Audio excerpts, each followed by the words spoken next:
ओम नमः शिवाय दोस्तों। कैसे हैं आप सब? मैं भगवान से प्रार्थना करती हूँ कि आप सभी कुशल मंगल होंगे।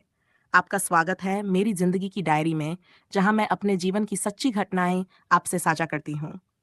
दोस्तों, आज मैं आपको अपने जीवन की एक ऐसी घटना सुनाने जा रही हूँ जो आज भी मेरे दिल में जिंदा है।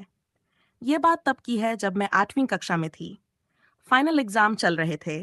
अप्रैल का महीना था और दोपहर के लगभग 2 बजे होंगे। मम्मी किसी काम से बाजार गई थीं, जो हमारे गांव से करीब 30 किलोमीटर दूर था। घर पर मेरे छोटे बहन भाई अकेले थे। अचानक गांव में आग लग गई। तेज लू चल रही थी और आग एक घर से दूसरे घर तक फैलती चली गई। देखते ही देखते 4 जगहों पर आग भड़क उठी। चौथी जगह पर जो आग लगी थी, वो हमारे घर के पीछे वाले घर में थी।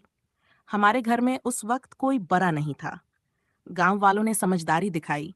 उन्होंने मेरे घर का सारा सामान बाहर निकाल दिया, बच्चों को सुरक्षित जगह पर बैठाया और कुएं से पानी लाकर छप्पर पर डालने लगे ताकि आग न फैले। हमारा स्कूल गांव के पास ही था, इसलिए वहां तक भी शोर शराबा, बच्चों की चीखें और अफरा तफरी की आवाजें आने लगीं। सारे बच्चे अपने पेपर छोड़कर अपने घर भागने लगे। मैं भी दौड़ पड़ी। घर पहुंचकर देखा, छोटे बहन भाई डर के मारे रो रहे थे और घर का सारा सामान बाहर पड़ा था। गांव के लोग आग बुझाने में जुटे थे। मैंने बहन भाइयों को खाना पानी दिया। उन्हें मुझे देखकर जैसे जान में जान आई। शाम तक आग बुझाने की कोशिश चलती रही। रात के करीब 8 बजाकर गांव की चारों जगहों की आग शांत हुई। जब मम्मी बाजार से लौटीं और ये सब देखा तो घबरा गईं। उन्होंने मुझे कहा, बेटा, तुम अपने छोटे बहन भाई और भैंस को लेकर गांव के बाहर चली जा। मैं घर संभालती हूँ। मैं सबको लेकर गांव के बाहर चली गई, जहां बाकी लोग भी सुरक्षित बैठे थे। रात बजे के बाद जब आग पूरी तरह शांत हो गई, तब मम्मी हमें वापस घर लेकर आईं।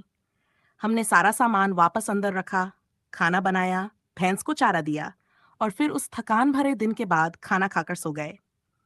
वो दिन आज भी मेरी यादों में सबसे डरावना दिन है। जिन घरों में आग लगी, उनका बहुत नुकसान हुआ। कई घरों में पशु तक जल गए। जब मैं उस दिन को याद करती हूँ, तो आज भी रोंगटे खड़े हो जाते हैं। भगवान ऐसा भयावह दिन किसी को न दिखाए। दोस्तों, क्या आपके साथ भी कभी ऐसा कोई हादसा हुआ है जो आपने अपनी आंखों से देखा हो? कमेंट में जरूर बताइए।